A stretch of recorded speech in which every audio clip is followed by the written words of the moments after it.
मानसिफोरनि गोसोनि सिन्था धारणा मोजां नंला।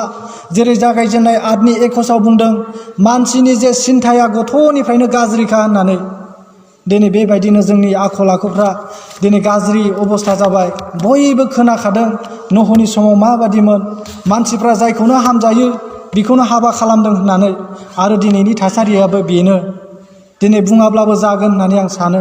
माबायदि जोङो मबाइलाव नायोब्लानो जाय दिनै गथ' गोनांखा मानसियानो दिनै गुबुन हौवाजों खारफादों, दिनै हिनजाव गोनांखा हौवायानो गुबुन हिनजावखौ लाना खारदों। दिनै गोबां जायगाफ्राव गोबां रोखोमनि गाज्रि गाज्रि घटनाफोर जागासिनो दं।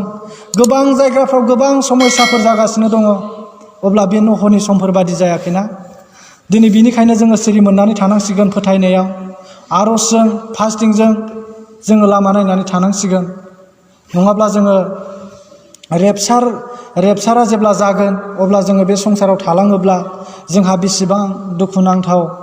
आङो सिन्था खालामो, आङो सानो समाव दिनै मानसि समाव सानो आङो, बोरैबाफोर जुदि इसोरनि रायजोआव जोङो रेपसाराव थांफाबायनो हायाब्ला बेसेबां मानसि हिसाबै उजिनाया बेसेबां दुखुनांथाव जागोन होननानै।